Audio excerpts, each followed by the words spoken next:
Good evening. This is the Eye of the Storm podcast for the S&P 500 for Monday, May 30th, 2022. I've decided to kind of go over quite a bit. And so I'm making this a podcast versus an Elliott Wave update, although it does, of course, affect Elliott Wave. Last week's strong rallies on Thursday and Friday have brought out a lot of great comments and a lot of some not so great comments.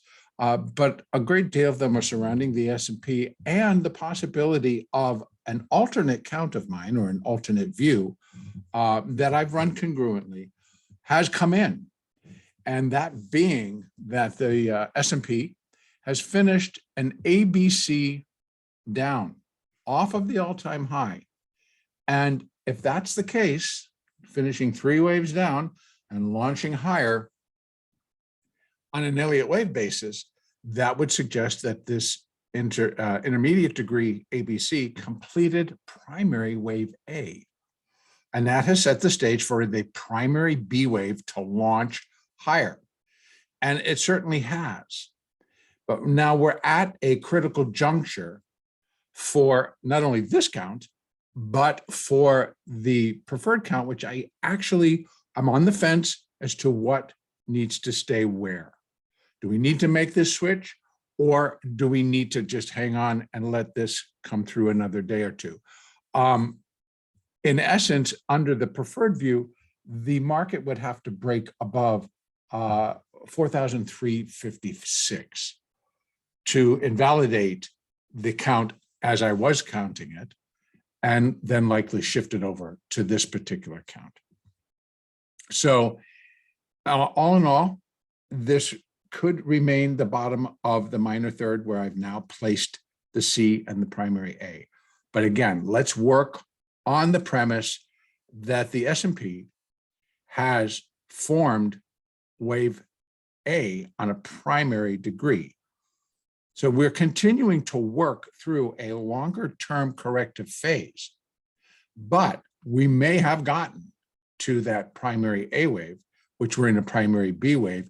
We still have a massive primary C wave down before we get to a cycle A, and then so on and so forth. So we're still working through all of this corrective process. But here we are. Now, what would the parameters be for a possible primary wave B? Now, that B wave in and of itself should form an ABC structure, a rally, a decline, and a rally, an ABC structure. And so we'd have to say that within primary wave B, we are putting in a intermediate degree A wave. So again, we're going to all be working with ABCs now until we get to that next larger C wave. So primary wave A could be in. And if we assume that it is by this count, we say primary wave is in. We're looking for a primary wave B. It will consist of three waves of intermediate degree, which will be labeled A, B, C. If we are in intermediate wave A, what are the parameters?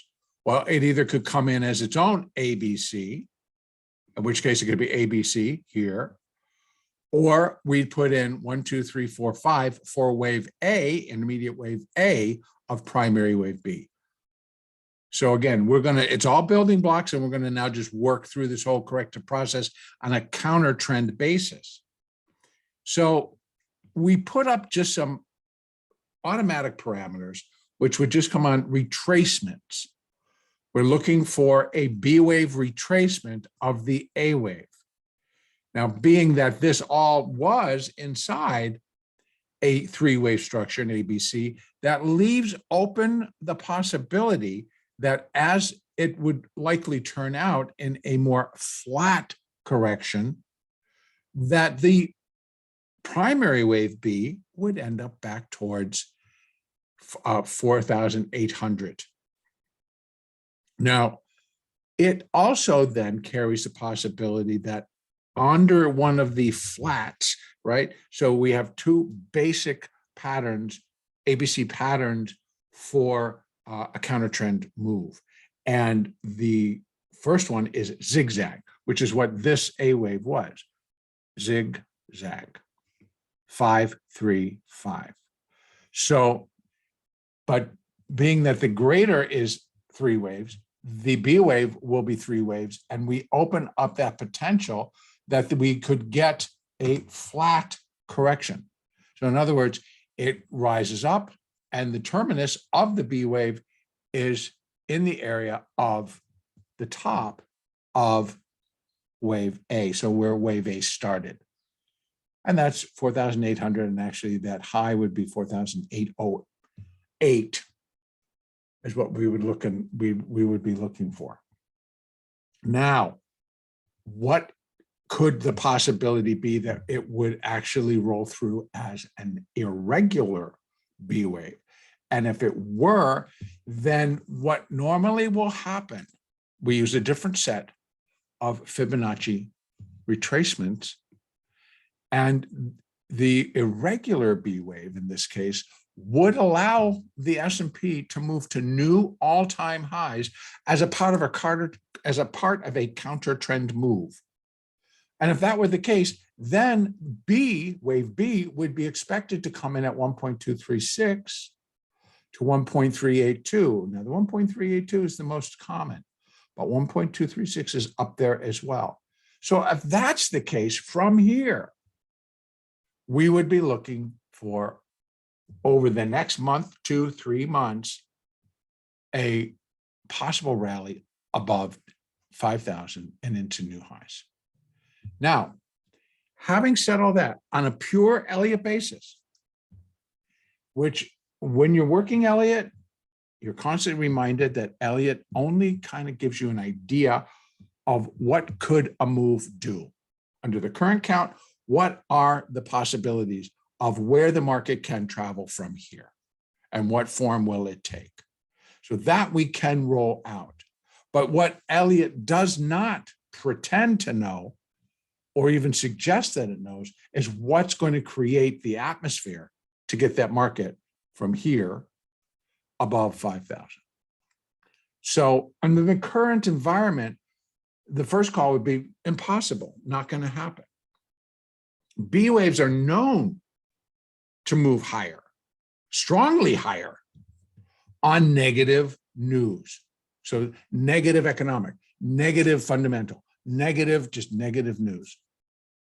And they'll throw a whole bunch of other reasons out there as to why the market will go to where it's going to go.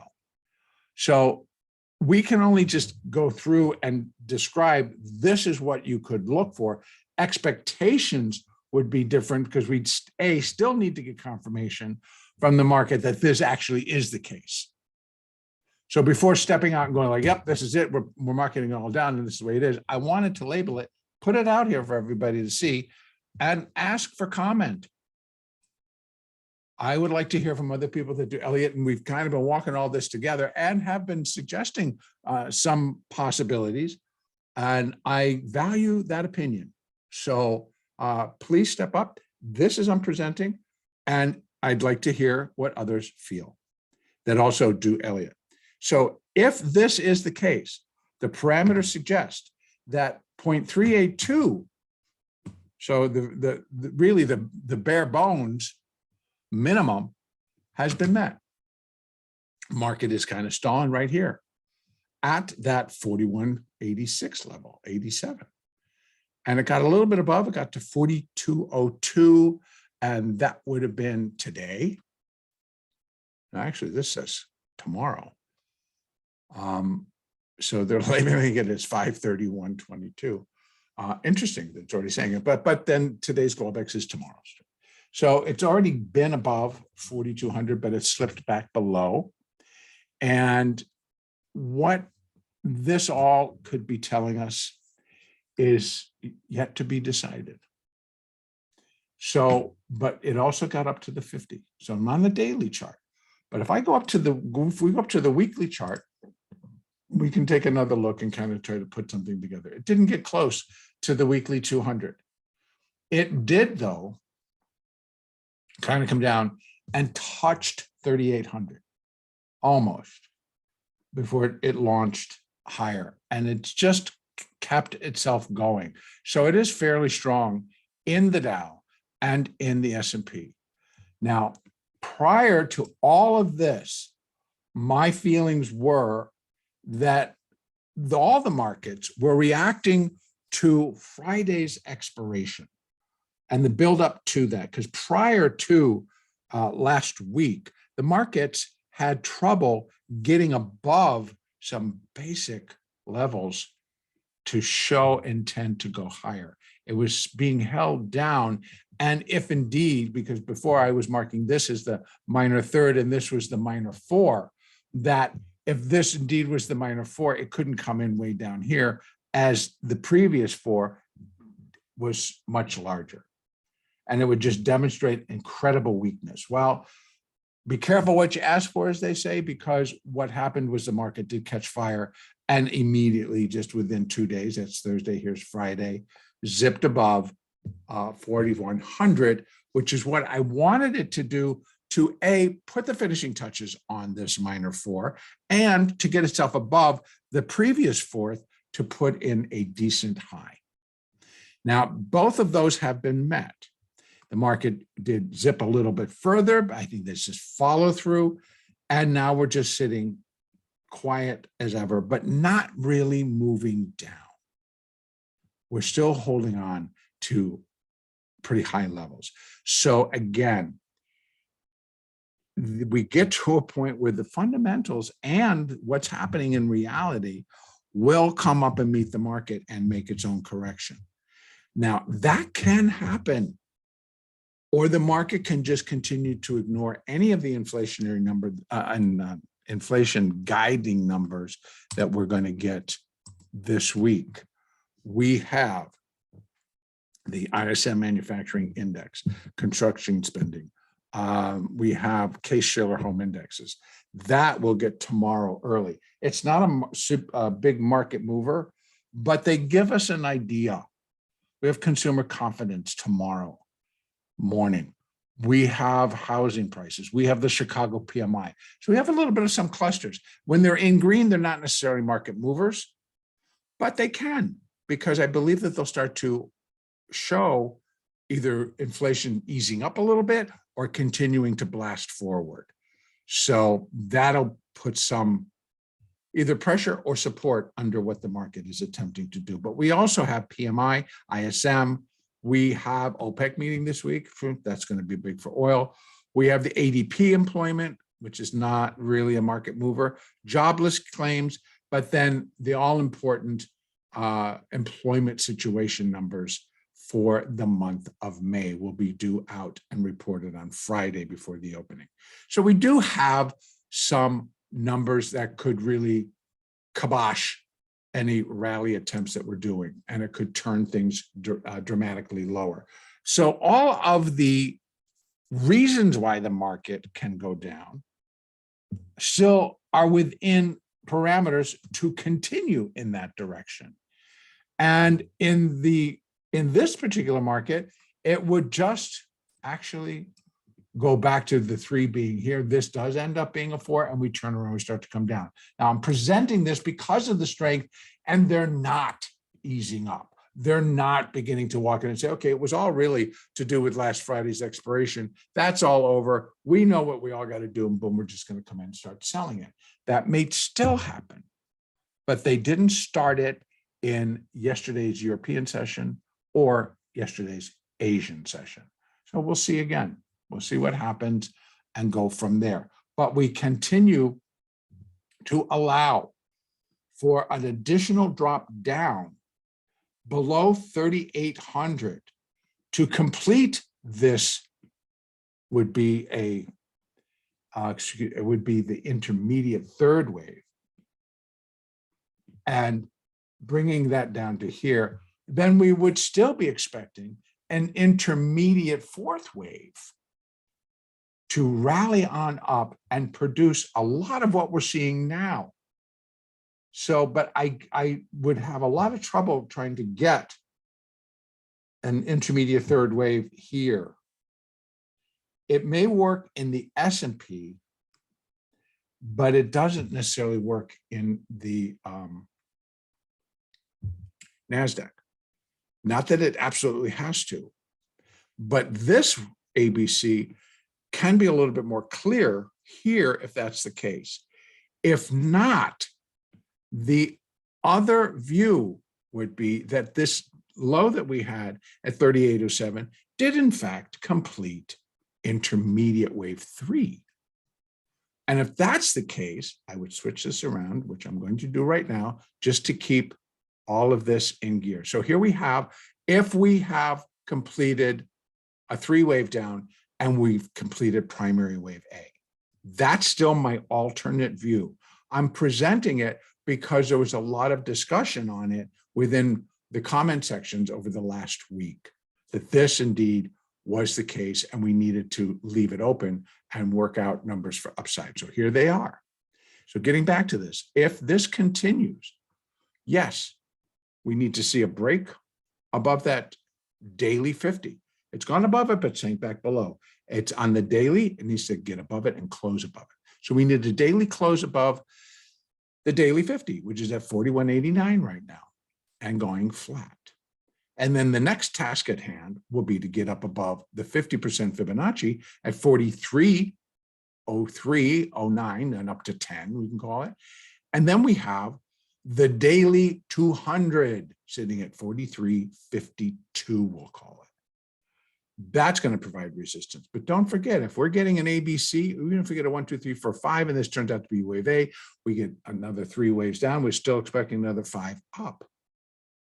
A lot of things going on, so we have to lay it all out. Ultimately, these should provide some stiff resistance. And now we're looking. Under the additional count, which remains the preferred, is that this would have completed minor 3. We're in a minor 4. We're going to finish it up right in here. We're going to come down quickly in a minor 5th, break below that level, put in a low somewhere about 37.50 down to 3,700. We could go sub 3,700 for a brief little dip below, and that would be around 36.80. I think there's also support, fib support. So, and then we put in that intermediate 3rd wave, and then it jumps and goes and just blasts in a 4th wave, an intermediate 4th wave. And then still one more down. Now, that would be under my preferred count. I'm going to leave this up for right now so that when we come, when we're listening to it and you guys are listening to it, and you can pause it and just check out the chart and work it out to what we think. Coming down to the daily chart, not a whole lot. It is also, there's the 5, A, B, and then we get a 1 and a 2 and a 1, 2, 3, 4, 5 somewhere. So I still think we may get a little bit of a pop, otherwise we'd be down. Hourly, we're hanging on to that hourly 20 right there. You can see it. Hanging right onto it right there. That's a positive for the upside to pick up and go again. It can drift, it could drop a little bit below it, retake it.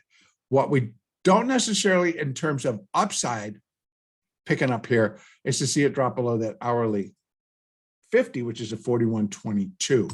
So let me go back out to this chart, open it up, and we'll see. Resting, we need to go back above. There's our resistance. We get above 42.02. That would then complete what we're looking at. If we have this A, B, then we're likely in a 1, 2, and then we've got a bunch of junk, and that could be a 3 and a 4, and then we get a 1, 2. It could be done, but a 3 and a 4 and a 5 to complete the 5-wave C wave. And as sloppy as it is, we had these very strong periods. So again, the market still has its work cut out to prove either direction, right? So if it's going to continue to head up, it's got to break above the moving averages as laid out just 2 seconds ago. Need to get above that 50 on the daily and close above it on the daily. And then it needs to get up here and get above this 200 and close above the 200 to show that we still have more and to give a stronger sense of this is the A, and the A wave, we're in a larger B wave. Now, let me take the time, because this is a podcast. I'm going to flip this back. And we're just going to go on the premise that it is still a 1. And this is still the 2. Text note 395. Nope. Cancel. It's the other one. That's the one. We're going to change that over to a 2. And say, okay, so that's the 2. And then I can do this, but I'm still would have to call this then intermediate wave 3. So if I put that 5, and I'm going to change this to a 3, because I do count and can complete 5 down. And that would then put in the C wave.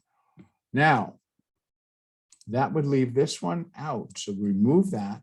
And now we're in an intermediate 4. If this is A and this is B and we're in a C wave, what are the parameters for that 4th wave? Well, I'm going to remove this larger B wave, and now we're going to go to a 4th wave.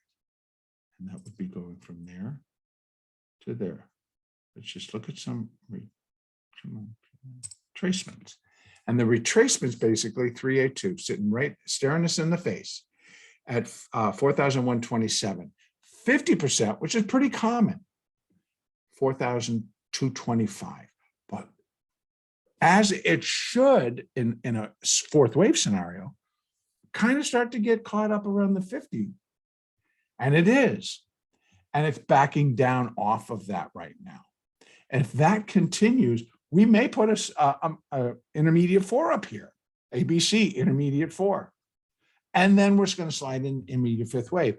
So under both scenarios, downside continues.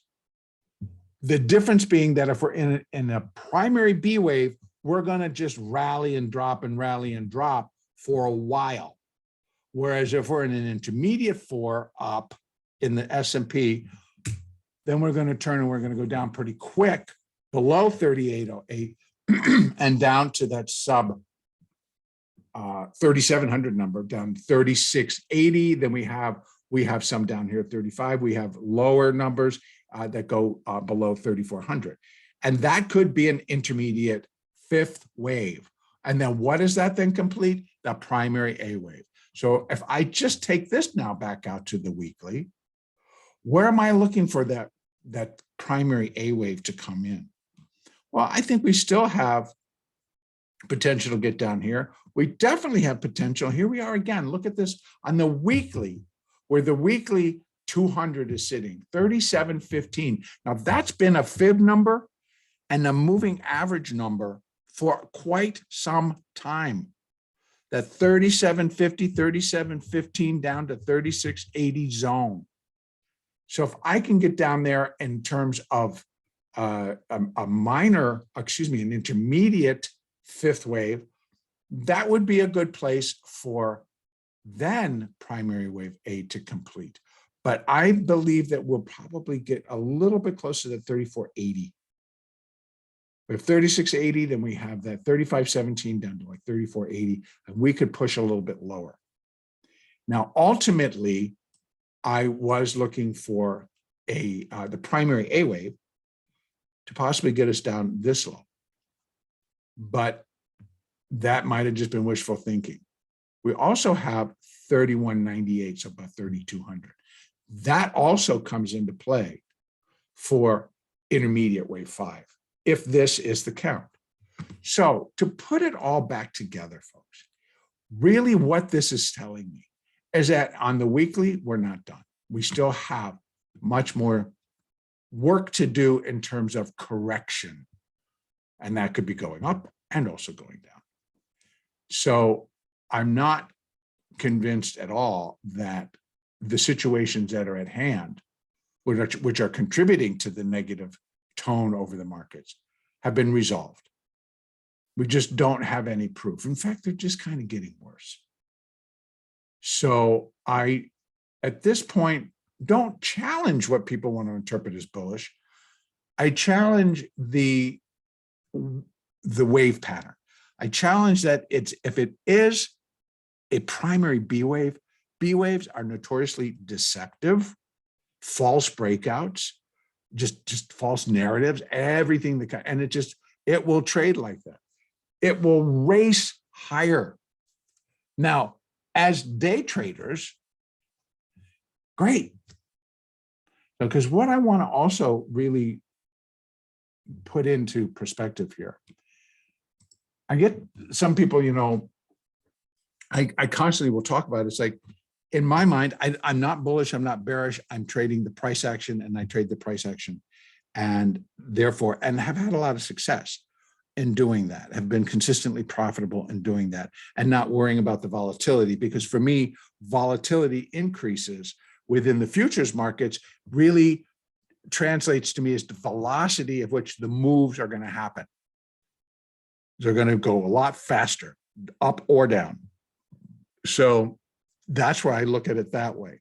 But in a options market, volatility increases are relatable or convertible towards premium, what people pay in the options and are willing to pay in the options, produces volatility numbers. And when we get higher volatility, then we're equating that to premium, and therefore you know what you're going to trade it. But what I'm kind of trying to put together here is that we have enough fundamental, and I don't really care if it falls through or follows through or not, but we have a lot of other narratives that push the market in a particular direction and are announced with such conviction that you go with it. So the market can do that and can do it in a B wave. Now, because I'm not a position trader anymore, yes, I was an options market maker, but I don't do that anymore. And I don't particularly care to like to carry the overnight volatility, overnight risk. I prefer to just kind of be clean and rest well, come in the next day and do whatever the market tells me it's going to do on that day. And that remains how I look at things and how I play things.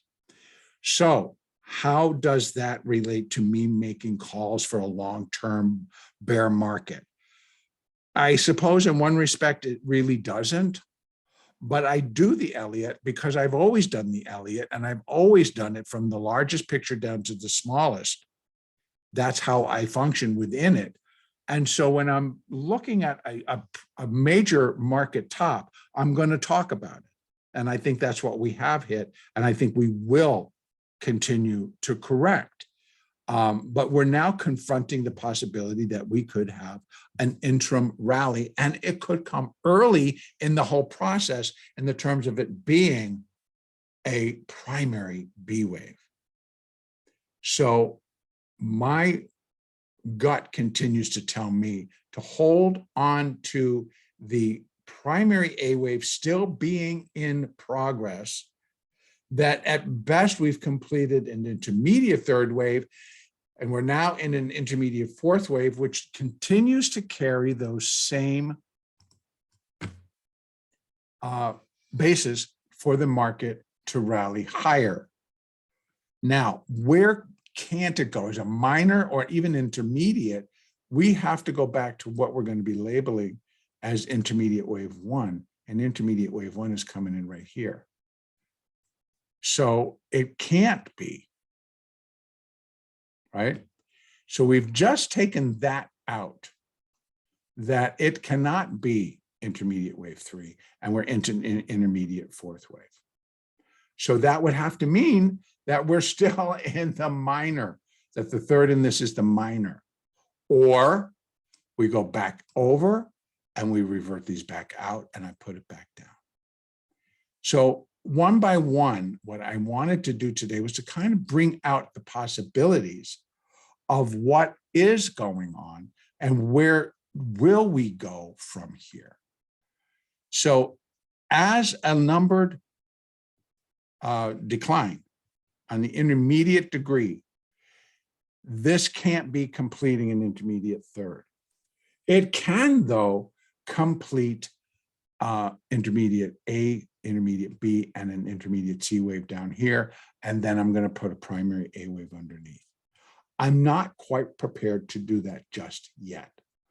So I need to take this off and leave that off, and actually leave this off and this off and bring this back to here. Now we're sitting back at where we were, and that this could be a minor 4. Now, with this all the way back up here, even if I brought this back down here, which I would do, wave 4 still cannot cross above 43.56. Above there, it's out. Then this becomes A, B, C, and we know what we're going to do. But I'm giving you both now because you may want to play it. You may say, no, I believe that it is already ABC down, and we're going to do that B wave, and you're going to position to do so. By all means,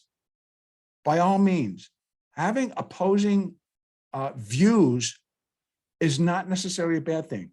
As I've said in one of my comments, that's what makes a market. We always have to have a buyer and a seller. That's what makes the market. You have somebody buying because they believe that it's going to go up. Well, great. You got somebody else selling because they believe it's going to go down for whatever their term is. So again, we're not making any qualifications or any determinations on somebody's bullishness or bearishness, because I may be a seller for the next 30 seconds. Then I'm going to be looking to buy it. Or I may be a buyer for the next 10 minutes or 5 minutes or 3 minutes. And then I'm looking for the next sell. So we have all different types of traders in the market pretty much at all times. Option traders, futures traders, futures options traders, et cetera, et cetera, et cetera. Traders that are really only interested in one or two of the component stocks within the NASDAQ. And so they want to know, gee, what's the NASDAQ going to do? Because we got these big stocks and I'm interested in those. And they kind of control what the NASDAQ is going to do. Granted. So here we are. And we're going to have to let the market tell us. But I wanted to make sure that I gave up both sides because it's important. And to put an understanding around that I really do not care. And I ask others, it's like, hey, you know, if that's something that you're interested in, this is something that I go over in the trade room, that I go over within coaching to do exactly that. I don't see, I no longer can really understand the buy and hold mentality where, you know, I know it's going to go back up. I just got to live through this decline. And so you get a lot of reasons that just don't make sense and why the market's going to go up. And then there's just the, you know, where you're always like the perma bear. It's like, well, not really. And I would not consider myself a perma bear. Everybody always thinks that, because as a market maker, when you learn, as you are beginning a trader as a market maker, you are considered contrarian, because your obligation to the exchange wherever you're trading is that you will make an bid and offer in these classes of options for the trading public. Anybody's coming in. That's your commitment to the exchange. And for that commitment, they let you stand there and do it. And, you know, you get other little privileges, et cetera, et cetera. So that is now all different. But still, buyers and sellers still have to have a place to meet, and they still do. And they have a myriad of reasons for doing what they do. Consider as well that the push higher, if it was short covering in Apple and Amazon and Microsoft via the options, it doesn't make any difference. It still produced a very bullish picture. But it puts it a little bit more into context if we start looking around and going like, well, yeah, on both of those days, there was a defined absence of sellers. But prior to that, on a weekly chart, and I had talked about this previously, this is the weekly. We had 1, 2, 3, 4, 5, 6, 7 weeks of down market. A little pop, okay. What it's doing, though, it's kind of popping a little bit more than what I would expect, even as a minor 4. I've got where my cutoffs are, and then I know I'm going to have to maybe change my wave count. But on the longer term basis, folks, I just, even as intermediate A, intermediate B, intermediate C here, and then primary wave A, this is going to be a great rally to trade, and you're going to want to trade it. But and I know that most of us that are kind of coming in, you're at least looking at my work and my videos, that they're also short-term traders. They're not looking to buy this and get out in 10 years, or to buy it and I'm putting it in my 401k and I'm just going to make a ton of money. A lot of them are still very short-term in nature. They're just trying to catch this rally. And if that's the case, and this market confirms this rally, it'll be a good one. That much I'm going to tell you. It'll be a good one. I personally don't have that yet. And so I'm not as committed to getting that particular wave pattern under my belt to move forward. So in other words, to go in and buy and to create positions for this continued upside. So that's why you're not going to get, I'm just coming at the market from a much different perspective. I am a day trader. So I'm playing price action. So while I may carry a count that allows this thing to really sink and drop quickly below 3,800, doesn't mean that I'm not going to buy it. I will play it to the downside if the market has given me the signals that it's going down. And on my charts, I'm getting signals of moving averages breaking down, the market breaking below them, and then understanding what signals that's sending me, just like it did here. Negative, negative, negative, negative, negative.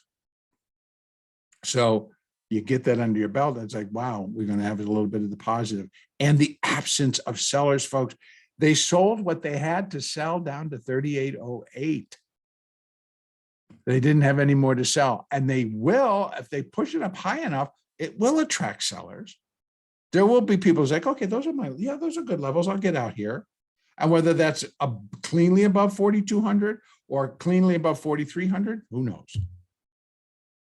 But the sellers will be back and the market will continue to move. And it's not just going to go straight up, although it feels like it. The last actually 3 days, pretty strong up days. This one's kind of faltering right now. No big deal.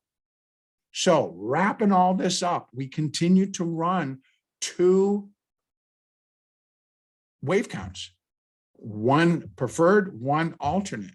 The alternate here in the S&P may shift, because if this doesn't come swinging back down, and I have to mark this as a low, it's not going to be intermediate 3, it's going to be intermediate C, as I just laid out.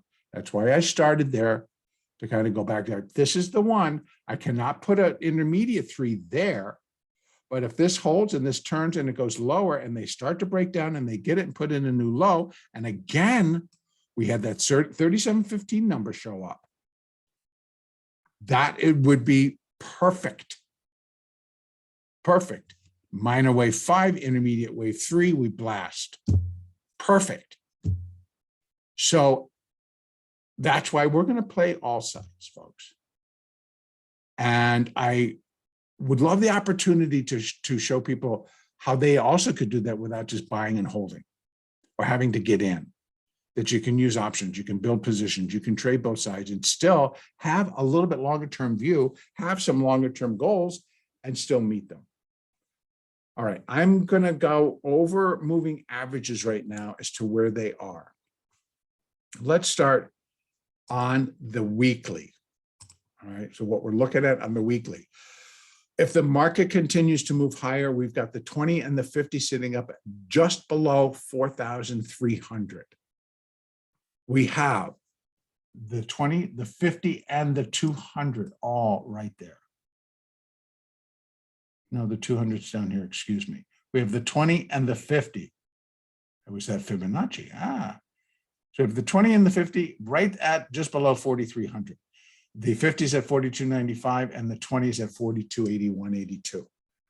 The daily need, or excuse me, the weekly target, because if we get this close, which we did basically on Friday, above the 8, now they're holding above the 8. Buyers recognize if it starts to drop, that's going to attract sellers. If it goes below the 4, it's going to attract even more sellers. So right now, downside, we got the support right here, 41.57.58, which is where the 8 is. Then we have 41.27, 41.20, then it breaks quicker. Then our next level is actually 44,005. You're gonna have some price support at 40.95 and then again at 40.25. But fib support, 4,005. Then it breaks and it goes quick. And we're looking at getting it below 38.07. That's still a very strong possibility. Now, daily chart. We just did that. Broke above the 8, now turning higher. That's a good thing for the bulls. We have the 50 moving average right at 41.89. Broke above it real quick on this morning's, not this morning's, this afternoon's Globex opening. Broke and then went back down. Now it's still kind of hovering lower. So we just went over what our next stops are. On the upside, get above that. On the daily, it needs to close above it. But then we have the resistance at 42.25. That would be a good place to rest. Allow the close to happen. We have additional resistance at 43.23, and then 43.51 is the daily 200 moving average. Not looking for those areas under the current levels or the current count of a minor fourth wave to get even close. But they are in play under the alternate view. All right, coming down to the hourly chart. We have basically they're holding right at the hourly 20. If we're going to continue to rally, it has to. It starts to break, it gives a lot of some weakness creeping into the market, and they will work this down to the 50, which would then have to hold. So right now, it's like if you're a buyer and you know you're going to lining up buys and you want to see the market move higher, you're going to make every attempt to hold it here and get that to turn higher and then eventually break above 42.02 and continue on up. On the hourly chart, a break and an hourly close below that level could bring in a little bit of weakness, but right now we're not really, we're waiting for the Asian markets to start to open, and we're waiting for then the European markets to open, and of course for the US to rejoin the party tomorrow morning.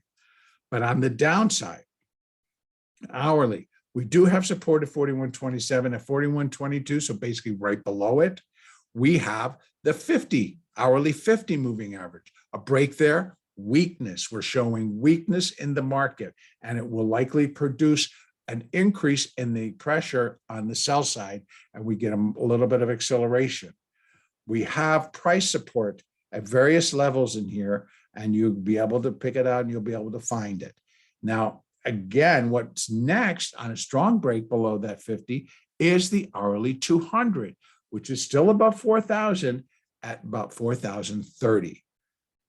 So again, we have price support all the way along the way. Then we have that fib support at 4,005. Then we're heading lower. But again, those would be the moving averages. So we're even the hourly. If the 20 can hold it and it gets these guys turn up higher again, it isn't still in alignment to go higher. Coming down to the 30s, basically going to show us the same thing, except guess what? It's already coming down to challenge the 50. So as we get lower on our time frames to the smaller time frames, you're going to see how it's already starting to penetrate down below. So what we saw on the hourly, it's holding the 20.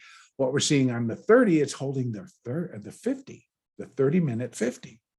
And so these are starting to turn lower. We pay attention to what's going on. It tells us what's going to happen here. On the 15, we've got the 20, the 8, and the 4 below the 50 on the 15-minute chart. That's starting to swing, at least on the 15-minute basis, the emphasis to the downside, unfortunately. And then I can go down to the 5-minute, and we've broken all. On the 5-minute chart, the 20, the 8, and the 4 have drifted below the 200. That's beginning to show a little bit more weakness. And now it looks like we're getting 3s to the upside, which means we're likely going to continue to put in 5s to the downside. Are we going to correct? Let the market tell us. We are getting some hints. If I had to play it, I probably would, if I had a good short, but it's got to be more active than what it's doing. Right. So now you just saw how I walked all the way down. Coming back out to the daily, you're going to see, well, nothing's really changed. All right. I am going to leave it there. Again, please tell me what you think. It does help me. And I promise I was a little bit, I did bark a couple of times last week. I apologize for those. But it was other things kind of going on. And so it was an overreaction on my part. I will make every attempt not to do that anymore and to keep it very civil and to keep it welcoming. I want to hear what other people are thinking. So please do drop a comment and let me know. So I'm going to leave it there. Our next update will be on Tuesday, May the 31st.